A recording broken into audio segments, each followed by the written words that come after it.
thought we were supposed to do a panel, an immigration panel, but let me first of all say hello to everybody. Good morning. Welcome to Washington. I think the snow will probably hit us on Sunday, so I think you're okay for right now. So I do want to say thank you so much for being here. You know, these trips by the local governments and the chambers are so important for not only for the members of Congress, the senators, but also the administration, different agencies, to make sure they understand the important things that need to be touched upon by the city of San Antonio. San Antonio, as you know, is growing very fast, and certainly these visits are very important. Tara, I'm going to talk a little bit about immigration, and then I'll talk a little bit about appropriations and some of the work that we'll get started, I believe, in the next couple of weeks, and hopefully we'll get the appropriations. First of all, and I know Tara will probably talk a little bit more about this, but immigration reform is one of those issues that's not going to go away. We have to address it. For anybody that thinks that they can put their head in the sand and say it's going to go away, it's not going to go away.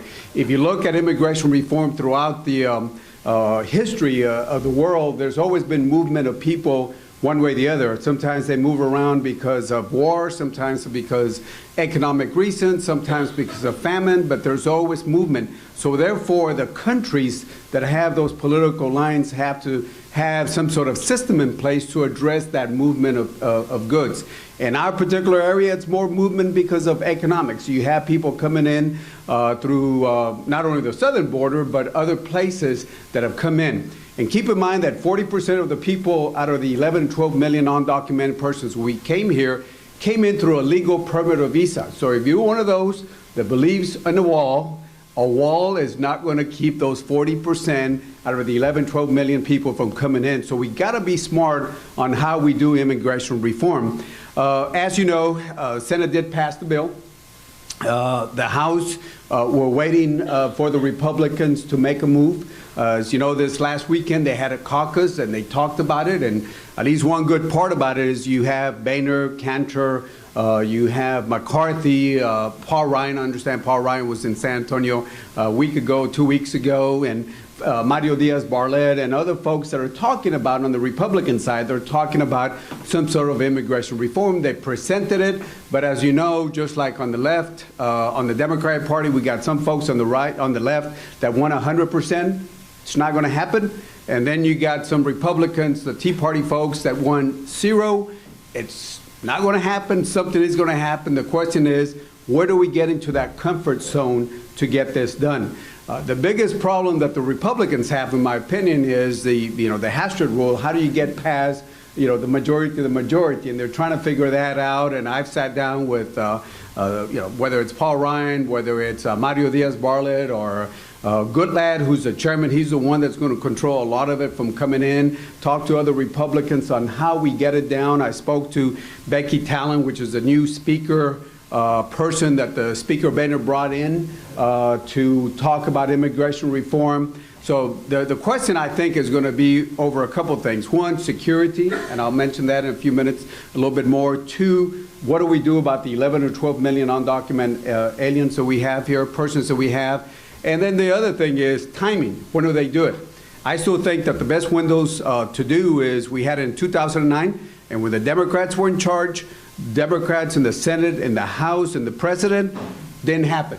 We didn't get it done. So you can't blame the Republicans 100% because when we had a chance, and I remember we met with President Obama back in April of 2009, we asked him, he basically said, well, I'm a little busy with health care and a couple other things, a fiscal crisis and a couple other things, and we just never got to it. We lost the majority, so now we got to deal with the Republicans. And that's why I'm saying, if you want 100%, it's not going to happen because what the Republicans have to face over there. So one issue that they got to look at is the timing part of it. So 2009 was great. 2013 was the other window.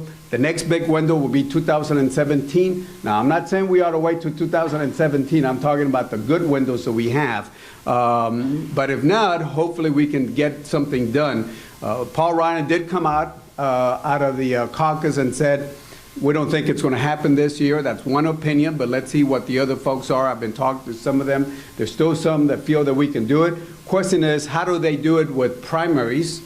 Remember, the Republicans, a lot of them have been, even in Texas, have been challenged by the Tea Party folks. And I tell my Republican friends in Texas, I said, my God, If they think you're liberal, I hate to see who's running against you itself, but they got to deal with those folks. They got to deal with those folks on that. So one is the timing part of it. Number two is the what do we do? Amnesty. I don't believe, quite honestly, I don't believe in amnesty. I think it was a mistake in 1986, but I think we ought to have some sort of earned citizenship itself. Not a giveaway, but an earned citizenship itself. But last year I did say publicly that maybe we ought to start looking at legalization, because the Republicans are not going to do the earned citizenship, and we can just, good intentions, but I want to get something done, at least set something done. And if we pass something with a legalization like we talked about last year, keep in mind it's not final, guys. It's not final. We can always come back, just like we've done in other situations. We take one step and then incremental steps and get it done.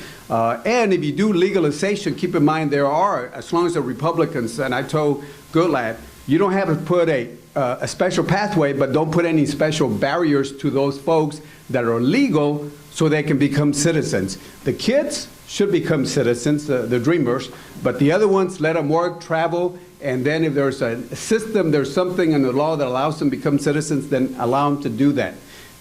For anybody that says, well, look, the Senate did all this, the Senate actually left. Everybody looks at the Senate bill, good bill, but it left millions of people that were not going to become citizens. So it's not 100% on what the Senate does. So that's the other part we ought to look at. Now, let me talk about the border security. And as you know, my area goes, I represent 160,000 in San Antonio, northeast San Antonio, down to Laredo, down to the McAllen area. Border security, a lot of times I think my colleagues on the other side use border security, they put a goalpost and they keep moving it. How do we get to border security? Let's look at some of the border security issues. First thing is they talk about crossings, where if you look at the crossings, it's the lowest crossings we've had in the last 20 years. Now, I do know that Tucson is not the number one crossing anymore. It's now where? It's a South Texas area, the lower valley. There's more people coming in through that area. So we got to look at that, but still, nevertheless, it's the lowest crossing that we've had in 20 years. Different reasons, but there's the lowest crossing. The other thing is they talk about violence. And sometimes our own folks that are running statewide are our worst enemies on attacking the border. They talk about, they'll commission out reports and they'll pay somebody $64,000. Somebody who doesn't, people that don't come down to the border, and they pay them $64,000 from taxpayers' dollars, and they come out with a conclusion.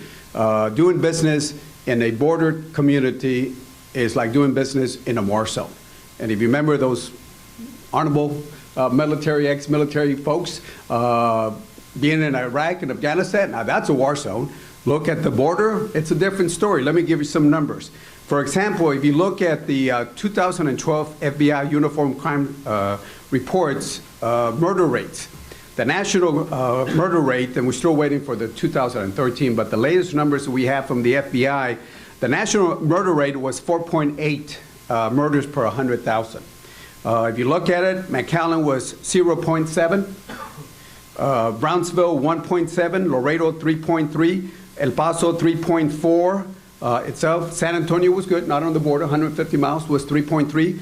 But for those statewide officials that always talk about if they're worried about murders and violence, look at Dallas, 12.4 murders per 100,000, and Houston, 10 murders per 100,000. So if they want to focus, they ought to focus where the problem is itself. If you look at the total number of murders in my counties in District 28, just real quickly, Zapata 0, this is all 2012 numbers, 0, Zapata, McMullen 0, LaSalle 0, Starr County 2, Atascos 3, Wilson 3, Webb County 8, Hidalgo 30, and Bexar County 101 murders. This is 2012 numbers itself. If you want to look at the 10 deadliest cities in the U.S., murders per 100,000, none of them are on the border. Flint, Michigan, Detroit, New Orleans, St. Louis, Baltimore, et cetera, et cetera, et cetera.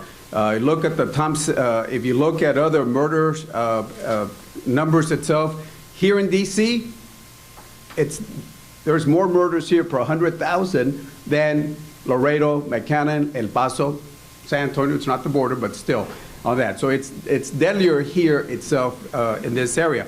So I give you this because a lot of people use the myths, and it does hurt the folks on the border. And regardless of our own people, and I say our own people, our own statewide officials running and attacking the border, we're still doing well on the border.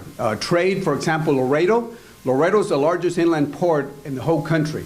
And in the whole country, it's number 3. LA, New York, Laredo. And a lot of that goes up to San Antonio, as you know. 45% of all the trade between the U.S. and Mexico comes through one land port, Laredo itself.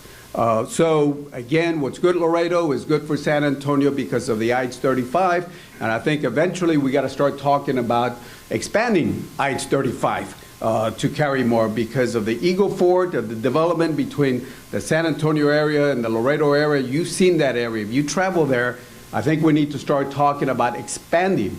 Well, start taking steps to expanding IH-35 from Laredo up to San Antonio beyond that because of what we have.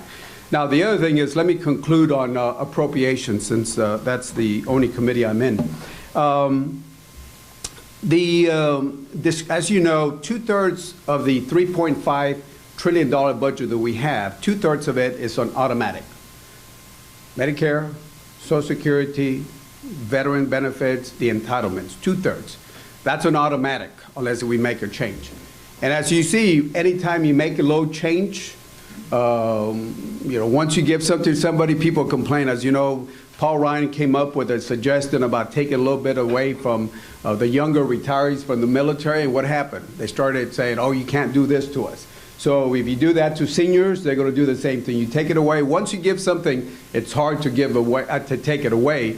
But again, if we don't do anything about the entitlements, I'm a Democrat, and one time I was talking to a AARP, and I was saying we got to do entitlements. And I said, I know who I'm talking to, but I'll say this to whatever group: we got to start talking about entitlements soon, because it's growing and growing and growing.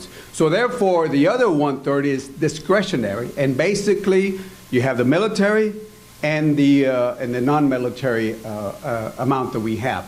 The discretionary amount is lower than when Bush was there, George Bush. So, and if you look at the deficit itself for the month of December, we actually had a surplus. I hope we keep that for months and months and months and months so we can start addressing the issue. We actually had more money coming in than money going out itself there.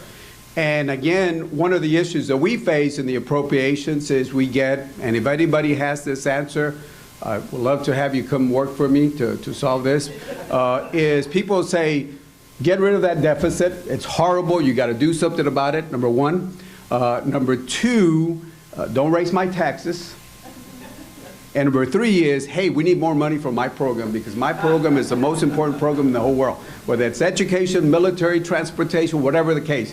So how do you come up with, how do you put all those three questions together, or those statements together? And that's what makes it difficult. But nevertheless, one of the ways we can do is by having priorities, and by making sure that whatever money we're going to spend is that we spend it in priorities that are important to areas like in San Antonio itself. We do start the appropriations. We don't have any earmarks, which is, I think, wrong. I think it's wrong, because if you want to depend on the administration, some Washington bureaucrats who know what's good for San Antonio, good luck. But I think Castro, Gallego, Smith, or myself, I think we know San Antonio better than some bureaucrats somewhere else. But so hopefully one of these days, at least we can start with the water or transportation infrastructure type of earmarks on that, so we can get the thing started on that. I'll be happy to answer any easy questions that you might have, and the next speaker will come in and follow up on that. Yes, sir. Hi, I'm Dan Decker from SeaWorld in San Antonio. Oh, yes. My kids love it, so thank you very much. And I go along, and I like it too. You mentioned expanding 35 from Laredo to San Antonio, and what I didn't hear that, I think I heard you say before that you're in favor of high-speed rail from Laredo to San Antonio, and I'd like to hear more about that and how we can support that. Yes, sir. Thank you. 2008, there was a bill on the floor that said that there will be a study from Oklahoma City down to San Antonio for a high-speed trail. With all due respect to San Antonio, the world doesn't stop in San Antonio. I think it should go down to the border. So I added an amendment at that time in 2008 saying that study should continue or should look going down to the border. I couldn't earmark the city of Laredo, so I said South Texas. So therefore now the Texas Department of Transportation is looking at, I think they eliminated Corpus and Brownsville, and it's really now the McAllen area, Harlingen, and the Laredo area. In the same time, as you know, I do a lot of work with our friends across the river, work with them, and I found out that the Monterrey, Nuevo Leon is looking at coming in from Monterrey to the port, to the Laredo, Columbia area, because as you know, geographically, Nuevo Leon has a little strip, so they want that little strip there. I mean, they want that land there. So what happened basically is that they have the presidential permit from Nuevo Leon over to the border. They have the right-of-way already, and as you know, if you have right-of-way, you're way ahead once you have the right-of-way acquired, 100%. And plus, the other thing that's going to happen in Mexico is, you know, President Peña Nieto is doing a lot of reforms, and just happens to be this month, guess what, which is one of the reforms they're doing? Railroad reform. So instead of having four companies monopolize, they want to allow the private sector come in on that. So therefore, looking at what the Mexicans were doing, I said, well, why don't we just connect them there? So right now, I think at the end of the year, the department study will come out with a study to say, well, we'll go down to Laredo or go down to the valley. I hope they'll say Laredo to Monterrey, which I would say that if Monterrey puts it here, it probably will there, but they got to go through the study. And then the other thing is, I hope they do something for the valley too. I think it'd be good going down to the valley. They got a lot of population there. But with Monterrey, with the millions of people that they have, and the powerhouse, remember, these folks are doing it without the federal government.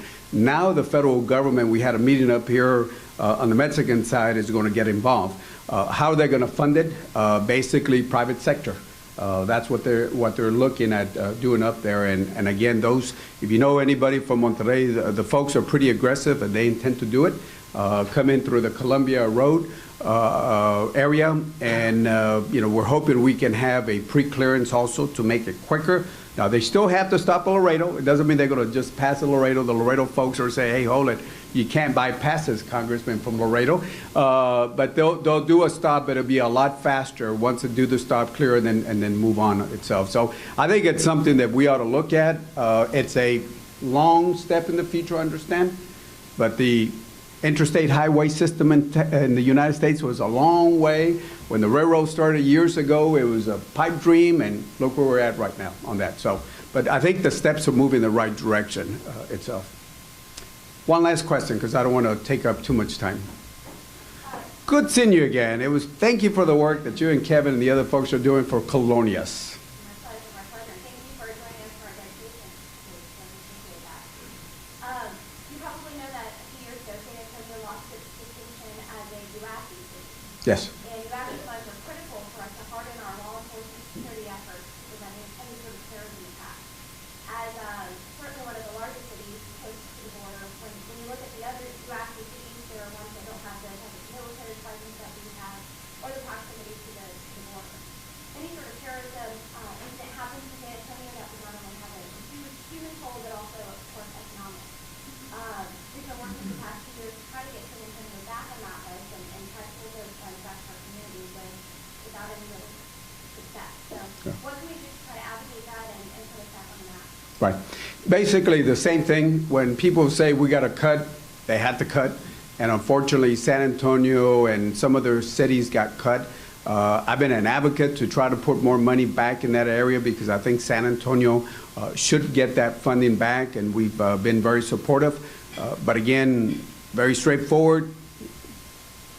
Cut the deficit, don't raise my taxes, but this program is very important to San Antonio. So that's what we're trying to do. I know we're also working not only that, but I know Xavier Rodriguez, we've been working on that with the San Antonio court, and there's 3 courts before San Antonio that have been there for a long time, so we're trying to do that, and there's a lot of things that we're trying to get done. But the problem is in 2010, that kind of made a change in Congress, and when that change came in, then there's reduce the deficit, don't raise my taxes, but find money for IRA. So that's the difficulty we're looking, but again, very, very supportive of that, and if we do that, I'm hoping that we can not only at San Antonio, but a couple other cities that get eliminated. All right, well, I want to say thank you so much for allowing me to be here. I assume you're going to be hearing from Tara. She's an expert on immigration reform, and I think you might have somebody from the White House also. I'm glad that the White House, I don't know if the White House person is here, but I'm glad that we've been a little flexible. The White House has been a little flexible on immigration reform. And again, it's not a matter of giving in, but if you want to have the best intentions, you can just keep saying no. But if you want to work out something practical, then you got to learn how to negotiate it. I'm glad that the White House is moving in that direction. Thank you so much, and God bless you.